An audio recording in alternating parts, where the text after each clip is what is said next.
maka Allah mengetahui apa isi hati mereka, dan maka Allah turunkan ketenangan kepada mereka, dan Allah beri ganjaran kepada mereka dengan kemenangan yang dekat. Ayat ini salah satu dari sekian banyak ayat yang memuji para sahabat. Ya. Karena dalam Al-Quran banyak sekali ayat-ayat yang memuji para sahabat. Di antaranya ayat ini, Allah telah ridha kepada mereka. Oleh karenanya di antara syiar khusus buat para sahabat kita bilang radhiyallahu anhum, ya.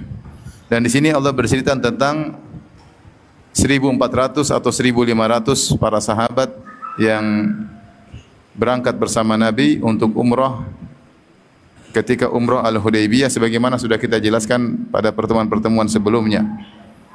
Dan ketika Rasulullah SAW sampai di Hudaybiyah yang sekarang disebut dengan Shumaisi, Hudaybiyah sebagian kecil masuk tanah haram, sebagian besarnya di luar tanah haram, yang kenal dengan Shumaisi sekarang. Maka Rasulullah SAW pun ingin mengirim delegasi kepada orang-orang Quraisy. Maka ketika itu Rasulullah SAW mengirim Umar bin Khattab radhiyallahu anhu agar bertemu dengan orang-orang musyrikin untuk negosiasi. Tapi Umar menyarankan, kata Umar, ya Rasulullah, saya tidak ada yang membelaku, ya. Tidak ada orang yang yaqdab li, kabilahku tidak kuat, tidak ada yang membela aku. Dan kalau saya ke sana mungkin tidak bisa memberikan apa-apa, ya.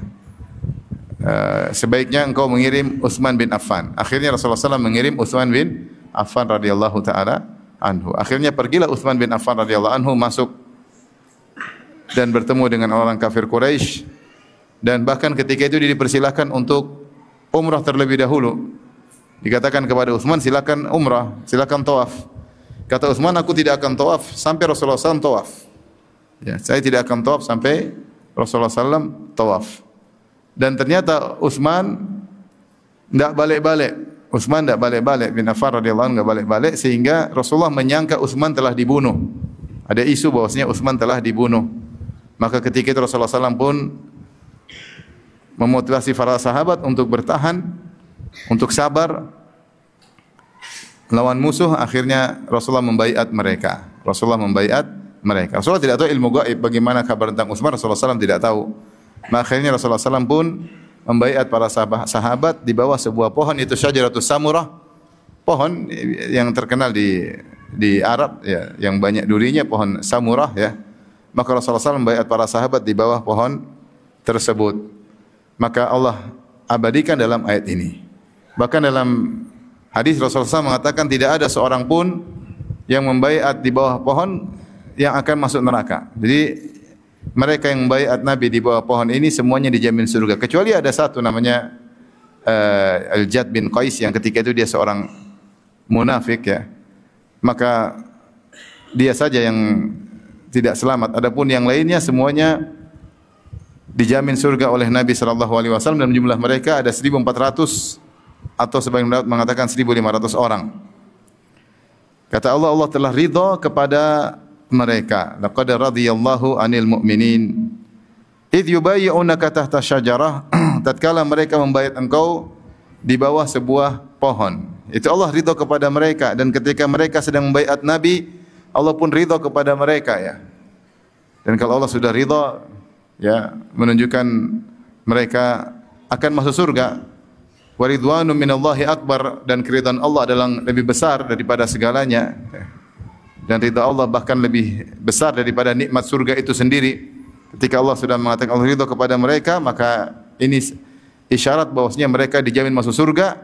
Dan apalagi Nabi telah menjamin mereka tidak bakalan disentuh oleh api neraka. Maka di antara para sahabat yang dijamin masuk surga secara ta'yin, secara person-person adalah 1.400 orang yang ikut serta dalam perjanjian Al-Hudaybiyah. Mereka semua dijamin surga dan dijamin tidak akan masuk neraka. Kenapa? Di antara sebabnya fa'alima ma fi qulubihim, ya, Allah mengetahui bagaimana isi hati mereka, dan ini tazkiyah, rekomendasi Allah Subhanahu wa taala tentang keikhlasan para sahabat, tentang hati mereka, ya. Dan banyak sekali Allah merekomendasi para sahabat terkait dengan hati mereka ya. Seperti firman Allah Subhanahu wa taala, lil fuqara'il muhajirin alladziina ukhriju min diyarihim amwalihim yabtaguna fadlan minallahi wa ridwana wa yansuruna Allah wa rasulahu ulaika humus shadiqun. Ya, Allah puji kaum muhajirin yang kata Allah mereka terusir dari negeri mereka dan mereka mencari karunia Allah dan mereka mencari waridwana, mencari keridhaan Allah Subhanahu wa taala. Allah mengatakan ulaika humus shadiqun, dan mereka adalah orang-orang yang jujur iman mereka. Jadi mereka pergi meninggalkan kota Mekah untuk berhijrah ke Madinah karena iman mereka yang jujur ya. Kemudian juga Allah memuji orang-orang penduduk Madinah, walladzina tabawwa'u dara wal imana min qablihim yuhibbuna man hajara ilaihim, dan seterusnya. Jadi banyak ya. Seperti juga nanti di akhir ayat ya, Allah mengatakan di akhir surat Al-Fatihah tentang para sahabat, Muhammadur Rasulullah walladzina ma'ahu asyiddau 'alal kuffar rahama'u bainahum tarahum ruk'an sujada yabtaguna fadlan minallahi wa ridwana. Mereka sujud dan rukuk karena mereka mencari keridhaan Allah Subhanahu wa taala. Jadi Allah berbicara tentang hati para sahabat. Bahwasanya yang direkomendasi oleh Allah bukan secara zahirnya aja. Zahirnya Allah sebutkan mereka rukuk, mereka sujud. Tapi Allah tidak hanya mencukupkan dengan mentazkiyah zahirnya aja, mereka hijrah, mereka bersedekah, tapi Allah juga mentazkiyah isi hati mereka. Bahwasanya mereka ulaikumus shadiqun, mereka iman yang jujur. Yabtaguna fadlan minallahi wa ridwana, mereka mencari keridhaan Allah Subhanahu wa taala. Allah menunjukkan memuji keikhlasan mereka. Seperti dalam ayat ini kata Allah fa'alima ma fi qulubihim. Allah tahu isi hati mereka. Allah tahu isi hati mereka ketika mereka membaiat Nabi, Allah tahu mereka tulus, mereka ikhlas. Bukan ada keinginan duniawi sama sekali. Mereka siap mati, mereka siap membela Nabi sampai titik darah penghabisan ketika mereka membaiat Nabi sallallahu alaihi wasallam. Maka Allah mengatakan fa anzala sakinata alaihim. Maka Allah turunkan ketenangan kepada mereka, wa asabahum fathan qariba, dan Allah akan memberi ganjaran kepada mereka kemenangan yang dekat. Kemenangan yang dekat maksudnya adalah perang ghanimah di perang Khaybar.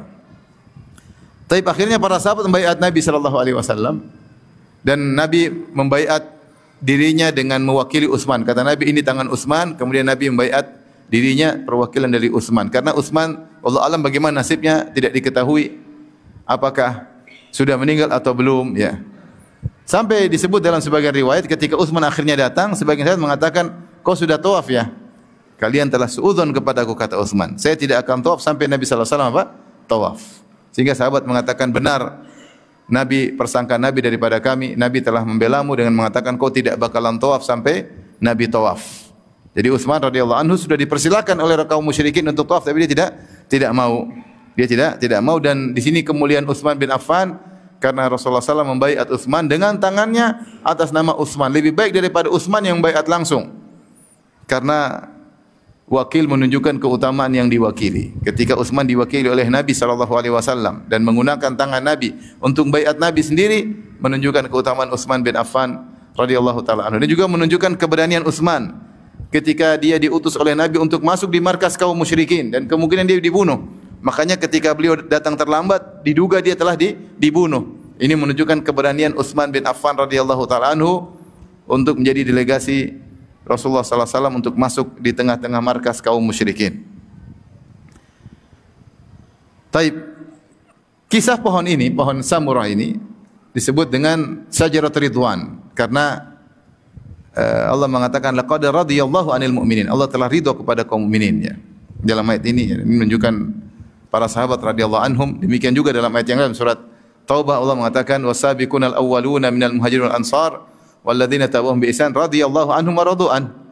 Allah ridha kepada para sahabat Muhajirin dan Ansar dan mereka juga ridha kepada Allah ya. Secara umum Allah ridha kepada Muhajirin dan Ansar, dan spesifik Allah juga menyebutkan Allah ridha kepada 1.400 sahabat yang membaiat Nabi sallallahu alaihi wasallam.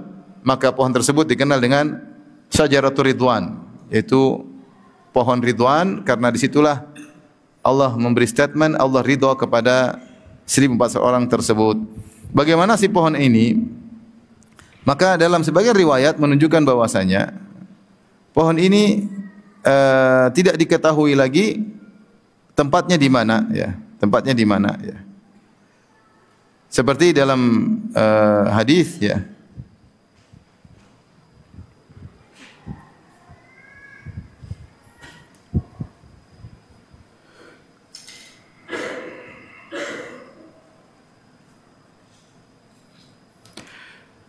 datang seorang rawi, Tariq bin Abdullah, dia berkata, aku berhaji dan aku melewati suatu kaum yang mereka sedang salat di suatu tempat salat. Faqultu ma hadzal masjid? Apa tempat salat ini? Masjid-masjidnya tempat orang salat. Qalu hadhihi syajarah. Ini adalah pohon yang di mana Rasulullah SAW membaiat para sahabat baiat Ridwan. Baiat Ridwan yang Allah sebut dalam surat Al-Fatah. Fa ataitu Sa'id bin Al-Musayyib fa akhbartuhu, aku pun mendatangi Sa'id bin Musayyib, aku mengabarkannya, maka Sa'id berkata, haddatsani abi annahu kana fi man bai'a Rasulullah sallallahu alaihi wasallam. Kata Sa'id, ayahku Al-Musayyib atau Al-Musayyib mengabarkan kepadaku dia termasuk orang yang membaiat Nabi di bawah pohon tersebut, yaitu dari 1.400 orang tersebut. Tahta syajarah, di bawah sebuah pohon. Falamma kharajna min al-amil muqbil ansaynaha falam naqdir 'alaiha. Ketika kami pergi lagi balik tahun berikutnya kami kembali lagi menuju Mekah melewati tempat tersebut, maka kami lupa dan kami tidak tahu di mana posisi pohon tersebut. Maka Sa'id kemudian mengomentari tentang perbuatan orang-orang yang sengaja salat di lokasi pohon tersebut. Kata Sa'id ibn al-Musayyib, inna ashaba Muhammadin sallallahu alaihi wasallam lam ya'lamuha wa alimtumuha antum. Para sahabat Nabi tidak tahu di mana tempat posisi pohon tersebut lagi, sementara kalian mengetahui. Fa antum a'lam, kalau gitu kalian lebih pandai daripada para sahabat. Jadi sahabat tahun depan balik lagi udah enggak tahu di mana pohon tersebut. Dan asar ini juga, riwayat ini juga hadis ini dibawakan oleh Ibnu Katsir di tafsirnya. Ya.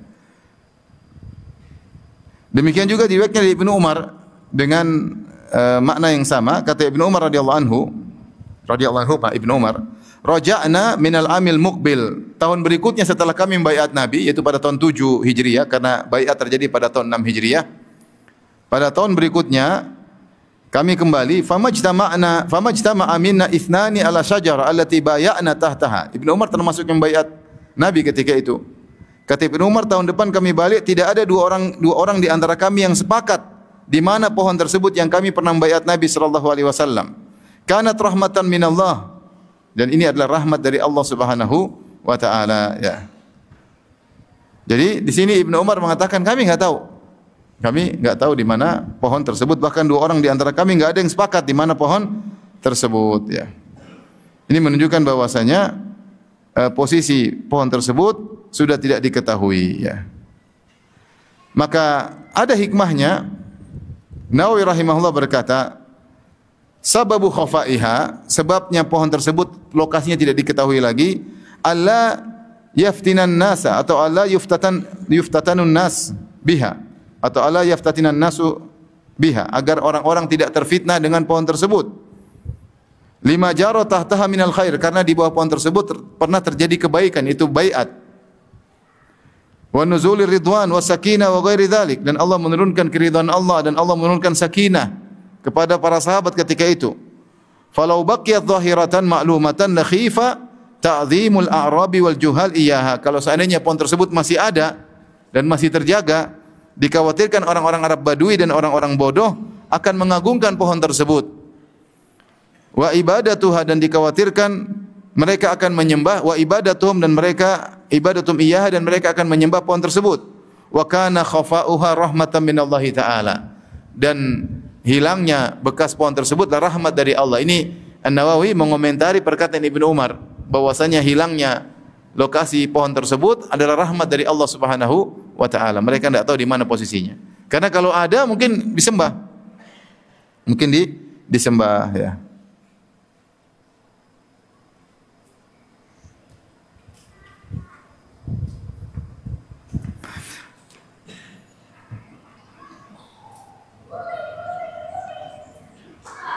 Kemudian datang dalam riwayat-riwayat bahwasanya di antaranya, ya, sampai kepada berita kepada Umar, ya, bahwasanya ada orang-orang yang beribadah di dekat sebuah pohon, ya. Seperti dalam suatu riwayat dari Aun An-Nafi', dia berkata, "Kana an-nasu ya'tuna syajara allati yuqalu laha syajaratur ridwan." Orang-orang mendatangi di zaman kekhilafan Umar bin Khattab radhiyallahu anhu, itu jauh setelah kejadian tersebut, ya. orang-orang datang ke sebuah pohon yang disebut Syajaratul Ridwan. Fayusalluna indaha, kemudian mereka salat di sisi pohon tersebut. Nafi' berkata, "Fabalagha dzalika Umar bin Al-Khattabi, fa'adahum fiha wa amara biha faquti'at." Ya, maka sampailah berita tersebut kepada Umar, maka Umar memperingatkan mereka dan akhirnya Umar perintahkan agar pohon tersebut ditebang.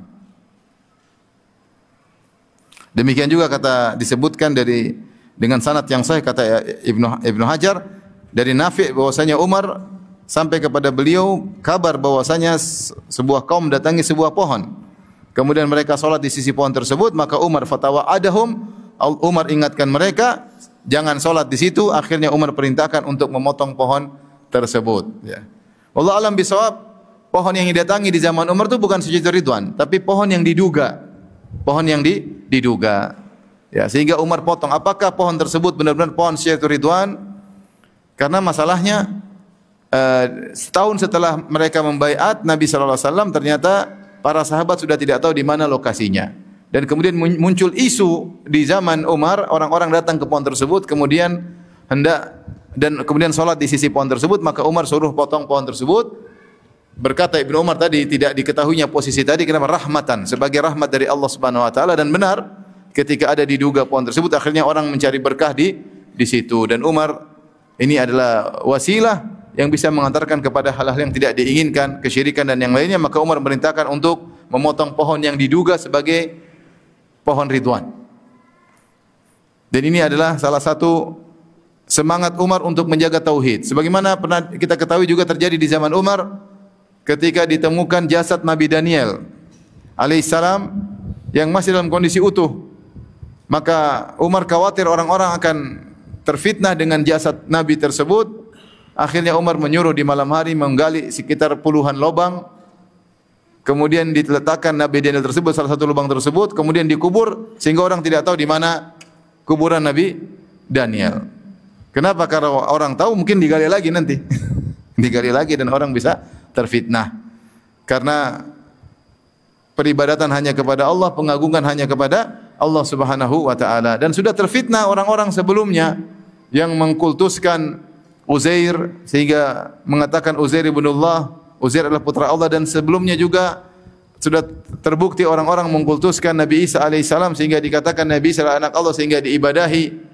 Dan sebelumnya lagi jauh di zaman Nabi Nuh mereka telah mengkultuskan Wat, Suwa, Yaguth, Ya'uq, Nasr, akhirnya disembah. Dan di zaman Nabi SAW mereka mengkultuskan Lata, seorang yang sangat soleh, bagi-bagikan makanan kepada jemaah haji gratis. Akhirnya ketika meninggal dibuat berhala, akhirnya disembah. Dan potensi menyembah orang-orang soleh itu ada, ya. Dan sampai sekarang masih banyak kuburan-kuburan orang-orang soleh kemudian didatangi, diminta-mintai, orang minta-minta kepada penghuni kuburan. Itulah syirkun sharih, kesyirikan yang sangat jelas. Kalau pohon Ridwan saja yang diduga pohon Ridwan, yang sebenarnya mungkin ada nilai sejarahnya, itu ditebang oleh Umar karena menjaga tauhid, ya. Bagaimana lagi kalau terkait dengan manusia, ya, yang kemungkinan untuk dikultuskan sangat besar.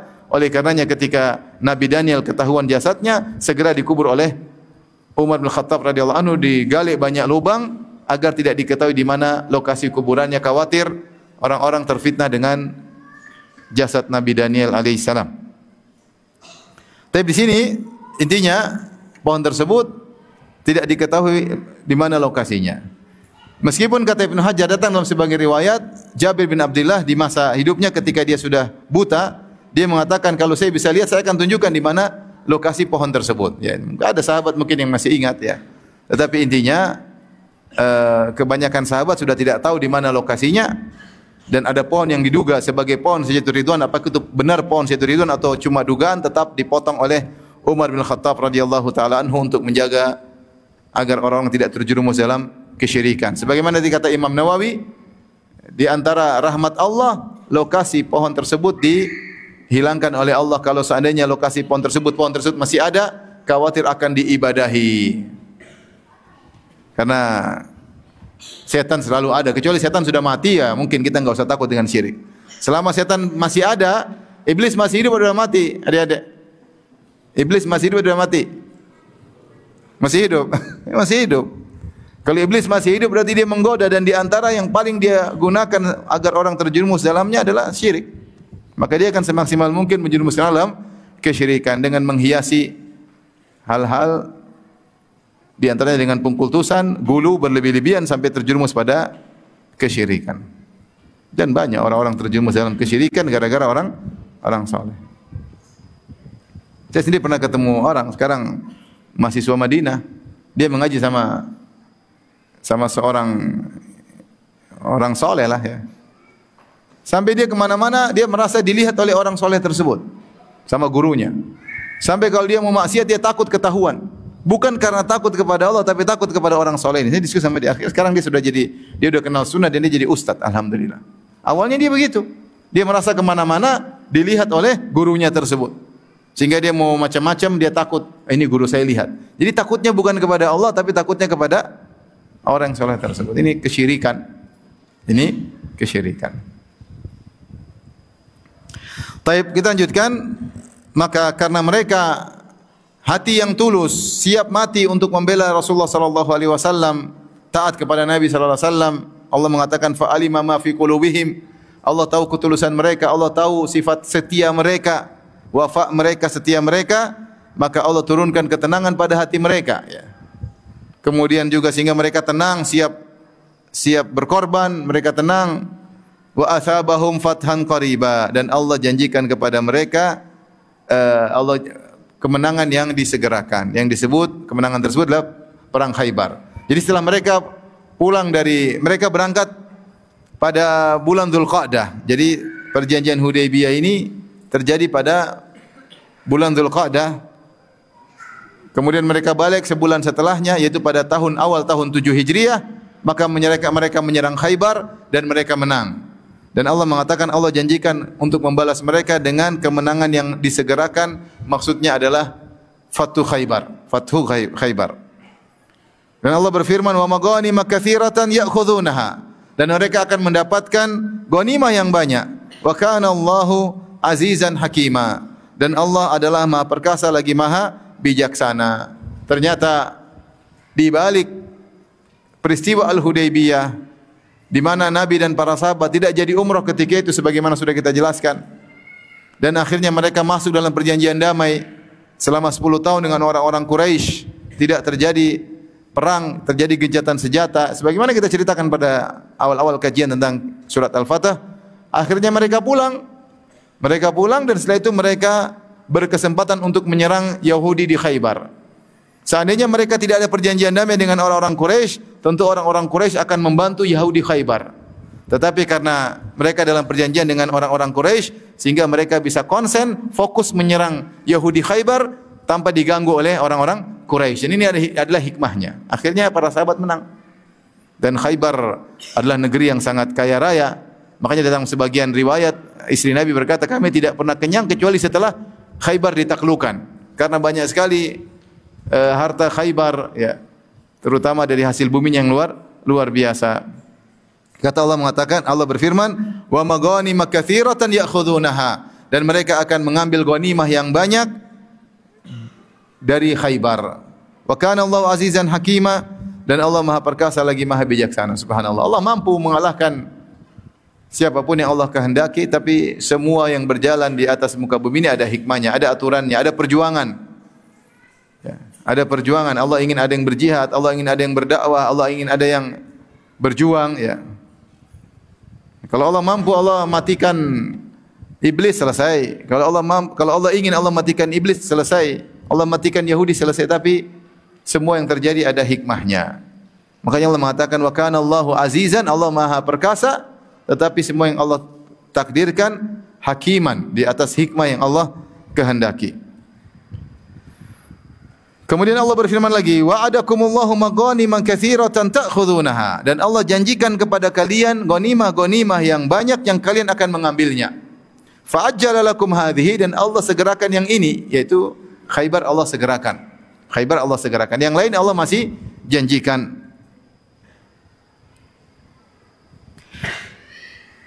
Dan kata para ulama, dalil bahwasanya jika para mujahidin mereka berjihad, niat benar-benar karena Allah, tidak ada niat untuk duniawi sama sekali, bahkan tidak ada niat untuk mencari ghanimah, lantas mereka dapat ghanimah, maka tidak mengurangi jatah mereka di akhirat. Tidak mengurangi jatah mereka di akhirat karena mereka tulus. Oleh karenanya 1.400 orang sahabat ini ketika mereka tulus membaiat Nabi sallallahu alaihi wasallam, Allah berikan mereka ganjaran ghanimah. Seandainya ganjaran ghanimah mengurangi pahala mereka di akhirat, maka rugi mereka mengambil ghanimah tersebut. Tetapi ternyata Allah berikan ganjaran tersebut, ghanimah tersebut tidak mengulangi pahala mereka di akhirat kala sama sekali, ya, sama sekali. Karena mereka niatnya murni untuk akhirat, ya, murni untuk akhirat, ya. Para ulama hanya mengatakan pahala di akhirat bisa berkurang jika niat akhirat tercampur dengan duniawi, selain riya tercampur dengan duniawi, selama niat akhirat lebih mendominasi. Namun ada niat duniawi, maka ini bisa mengurangi ganjaran di akhirat. Ya.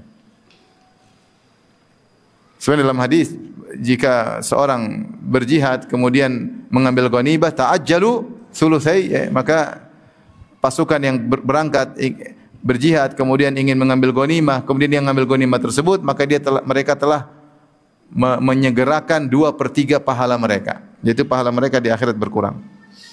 Adapun kalau niatnya murni karena Allah Subhanahu wa taala, kemudian mendapatkan kemenangan, mendapatkan ghanimah, maka tidak mengurangi pahala mereka di akhirat sama sekali. Wallahu taala alam bisawab. Allah berfirman, wa'adakumullahu maghanima katsiratan ta'khudhunaha. Dan Allah janjikan kepada kalian, di sini kata para ulama, tadinya Allah menggunakan dhamir hum ya'khudhunaha wa maghanima katsiratan ya'khudhunaha. Dan ghanimah yang banyak yang mereka ambil, maksudnya para sahabat yang baiat Nabi di bawah pohon Ridwan. Pada ayat berikutnya, pada ayat ke-20 Allah mengatakan wa'adakumullahu, Allah ganti kata ganti dengan kum, antum. Kata ganti orang kedua jamak, yang tadi kata ganti orang ketiga jamak hum wa maghanima katsiratan ya'khudhunaha, mereka mengambil ghanimah yang banyak, maksudnya para sahabat yang baiat di bawah pohon Ridwan. Sekarang Allah menggunakan kata ganti antum, wa'adakumullahu maghanima katsirah. Allah janjikan kalian untuk mendapatkan ghanimah yang banyak, ta'khudhunaha, yang kalian ambil, yaitu ini berlaku bukan cuma kepada para sahabat tapi seluruh kaum muslimin sampai hari kiamat kelak. Ya, dengan syarat mereka beriman, bertakwa kepada Allah, maka mereka bisa meraih ghanimah-ghanimah yang lain yang banyak. Fa ajjala lakum hadhihi, dan Allah menyegerakan yang ini, yaitu ghanimah di perang Khaybar.